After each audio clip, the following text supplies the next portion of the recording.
2020년 올해 하나님과 친해지자, 하나님과 가까워지자, 이런 메시지가 나왔는데 코로나 때문에 거리두기가 나와가지고 이게 잘못하면 하나님하고도 거리두는, 사람과의 거리는 둬야 되지만은 하나님과는 더 가까워지는 그런 축복이 남은 시간이 있기를 주 예수 이름으로 축복합니다. 가깝다는 말은 눈물이 있다는 말이 되잖아요. 그 사람이 아플 때, 그 사람이 어려움 당했을 때, 좋았을 때, 잘 됐을 때 눈물이 있잖아요. 그래서 오늘 이 본문 말씀은 바울의 마지막 유언과 같은 겁니다. 디모데 개인에게 부탁하는 말씀이에요. 내 눈물을 알며 그랬잖아요. 디모데를 에베소 교회로 보내면서 바울도 울고 디모데도 울은 거예요. 서로가 가까우니까, 서로가 사랑하니까, 서로가 서로를 헤어지면서 울은 거예요. 바울과 디모데는 제자고 믿음의 아들이라 그렇게 말했습니다. 하나님과 친해지고 하나님과 가까이 하는 자는 눈물이 있는 자다. 바울이 이 편지를 보내고 순교를 당합니다. 여러분이 내가 죽는 걸 알고 편지를 쓴다든지 뭘 말할 때에 거기에 굉장한 뭔가 있을 거 아니에요. 남다른 뭔가 깊이가 있고, 그래서 눈물에 대한 부분을 말했고, 여러분이 문제, 사건, 여러 가지 이런 것들이 우리 앞에 온단 말이에요. 올 때 하나님이 왜 이것을 허락했을까? 하나님이 왜 주셨을까? 하나님의 우리 주권을 믿을 때에 하나님의 그 계획이 있단 말이에요. 그렇게 질문을 하고 그럴 때에 중직자의 메시지를 들으면서 일강 메시지가 눈물입니다. 눈물팀이 된다. 내가 걸어온 30년 눈물이 메말랐구나 생각하면서 걸어갈 30년은 다시 눈물을 회복해야 된다. 이 눈물을 가지고 2021년 237 나라, 5천 종족, 북한 선교, 대한민국 복음화, 가정과 가문 복음화, 이런 것들이 우리에게 눈물이 있어야 된다라는 부분을 생각하면서 내년 우리 교회 1년 동안 붙잡고 기도하고 해야 될 눈물에 대한 부분을 말씀을 드리려고 합니다. 세계를 변화시키는 것은 웃음이 아니고 눈물이다. 어떤 눈물이냐 따라서 우리 인생의 운명이 좌우되고 미래가 좌우된다 하는 겁니다. 많은 사람이 웁니다. 저와 여러분도 때로는 울 때가 있잖아요. 뭐 때문에 웁니까? 우리는 상처 때문에, 부모로부터 받는 상처, 사회생활하면서 또 친구들을 통한 상처, 직장생활하면서 받는 상처, 학교생활에서 받는 상처, 결혼해갖고 남편과 아내를 통해서 받는 상처들, 자식을 통해서 받는 상처도 있고 교회를 통해서 받는 상처도 있고, 이런 상처들 때문에 울 수 있다 이 말이에요. 울 수는 있는데 이것 때문에 울면 더 큰 상처가 남아요. 더 상처가 각인돼 버려요. 사탄과 소통되는 눈물이 돼요. 그래서 더 섭섭해지고 더 분노가 일어나고 뭔가 모르게 이 감정이 올라오는 거예요. 또 문제를 만났을 때, 고난이 왔을 때, 고통 때문에, 또 여러 가지 질병, 외로움, 쓸쓸함, 슬픔, 답답함, 가난, 어떤 환경 때문에 우리가 울 수는 있습니다. 울 수는 있는데 이 눈물은 하나님과 소통되는 눈물은 아니다. 이런 눈물을 계속 흘리면요, 자꾸 과거에 사로잡혀요. 결국은 이 눈물 때문에 실패하는 인생이 될 수 있다. 우리 7 렘넌트들 눈물을 잠깐 한번 보도록 하겠습니다. 이 렘넌트들은 하나님이 나와 함께 하시는 위드 이마누엘 원니스, 하나님이 나와 함께하고 하나님이 우리와 함께하는 이런 비밀을 알고 있었고 갖고 있었다. 그러니까 하늘 보좌의 응답이 이들에게 임하게 됐다. 7 렘넌트를 우리가 보면은 요셉은 일찍이 어머니를 잃었습니다. 그것뿐만 한 게 아니잖아요. 형들이 한 10명이요. 요셉을 그렇게 미워했어요. 심지어 요셉을 죽이려고까지 했잖아요. 그러니까 얼마나 외로웠겠습니까? 그 외로움 속에 요셉이 있었지만 요셉은 그 외로움 통해서 하나님과 함께하는, 하나님과 소통하는 기도의 비밀을 알게 된 거예요. 어떤 사람은 외로움 때문에 실패할 수 있지만 어떤 사람은 외로움 때문에 하나님의 비전을, 하나님의 미션을 찾게 된다는 겁니다. 어떤 눈물이냐, 이게 중요한 거예요. 혹 나는 외롭다, 나는 외롭게 컸다, 나는 너무 고독하다, 나밖에 없었다, 나는 나를 도와줄 사람 하나도 없다. 여러분, 혹 그런 사람 있으면 올해가 지나가기 전에 그 상처에서, 그 생각 속에서 완전히 해방되어서 하나님이 나와 함께 하신다. 위드, 하나님이 우리와 함께 하셨구나. 임마누엘, 하나님은 나를 모든 것을 합력하여 선을 이루셨구나. 원리서의 하나님인 것을 믿고 승리하시기를 주 예수 이름으로 축복합니다. 그리고 모세는 어떻습니까? 태어나자마자 입양아가 됐잖아요. 그 사람이 버림받았다는 게 또 생길 수 있잖아요. 그리고 이 모세에게는 80년 동안 응답이 없었다. 일평생 동안 내게 응답이 없다. 어떤 마음이 들겠어요? 하나님이 나를 버렸구나. 고독과 애로움과 슬픔에 잠길 수가 있잖아요. 그런데 모세는 정말 하나님이 나와 함께 하시는 창세기 3장 15절에 언약을 붙잡고 출애굽기 3장 18절에 피 언약을 붙잡고 승리하잖아요. 저와 여러분이 혹 응답이 없고 응답이 더디다면 왜 응답이 없느냐라고 하지 마시고 슬퍼하지 마시고 하나님은 응답을 준비해 놓고 갱신하기를 기다리고 있다. 하나님의 계획과 하나님의 뜻을 발견하도록 기다리고 있는 거예요.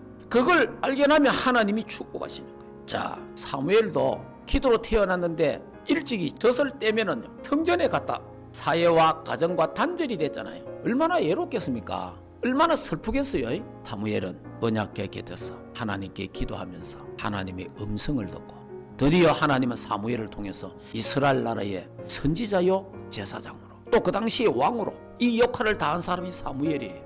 그래서 하나님 미스바 운동을 일으키면서 이스라엘 백성들을 승리하게 하는 사무엘이 산 동안에 전쟁이 없었더라. 평화를 하나님이 허락하셨다는 거예요. 그러니까 이들의 눈물이 달랐다는 거예요. 눈물. 저와 여러분도 눈물이 달라야 되는 거예요. 그 다음에 다윗이 얼마나 고난을 많이 받았습니까? 죽을 고비를 수없이 넘겼어요. 형님들에게도 고난받았지만은 골리앗을 이기고 다울의 사이가 돼가지고 전쟁만 나가면 이기는 거예요. 왕자리를 뺏길 입장이 되니까 희귀심이 일어나가지고 다윗을 죽이려고 군사를 동원해갖고 얼마나 따르는지 몰라요. 이런 어마어마한 고난 속으로 하나님은 다윗을 몰아내는 거예요. 그 고난 속에 최고로 기도하는 다윗이 됐고 최고로 감사하고 최고로 찬양하는 다윗이 되었다는 거예요. 우리가 잘못하면요 장인이 나를 죽이려고 그러고 장인이 나를 못 살게 굴고 이러면 사람이 어떻게 되겠어요? 그러나 이들의 생각과 눈물이 달랐다는 거죠. 그 다음에 엘리사 시대는 위기 시대였습니다. 악한 왕 아왕 시대지요. 우상 섬기고 있지요. 아람 나라가 계속 쳐들어오지요. 이때 하나님은 갑절의 영감을 하나님이 주셔가지고 그리고 하늘 보좌의 배경을 가지고 아람 군대보다도 하늘의 천군 천사가 더 많다. 하늘 보좌의 응답을 누리면서 엘리사는 싸우지 않고 승리하는 그런 어마어마한 축복을 누리게 되잖아요. 그리고 이사야는요 이스라엘 백성이 포로될 것을 예언했습니다. 에레미야도 포로될 것을 예언했습니다. 이사야는요 하나님의 영광을 미리 봤어요. 그러면서 렘넌트 운동이 일어날 것을 보았단 말이에요.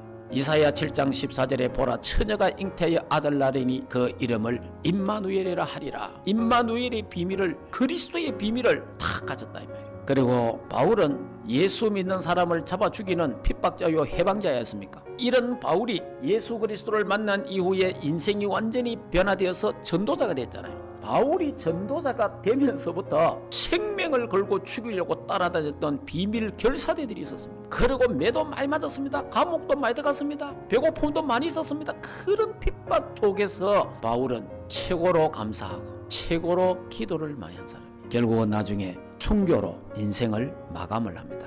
방금 제가 말씀드린 이 사람들, 이 성경 속에 나오는 이 인물들이 외롭고 응답이 없고 단절되고 고난을 받고 위기 속에 환난과 핍박을 받은 사람들, 이들의 눈물은 달랐다는 거죠. 이 모든 어려움과 문제 속에 하나님의 계획이 있다. 그 어렵고 힘들고 외로웠지만은 그걸 통해서 우리 하나님을 만나는 기회가 됐고 그 문제가 전부 다 응답이 되고 그것이 발판이 되어졌다는 겁니다. 그 우리에게도 이런 눈물이 필요하다는 겁니다. 렘넌트 7명의 눈물은 달랐습니다. 하나님과 통하는 눈물이었다는 거예요.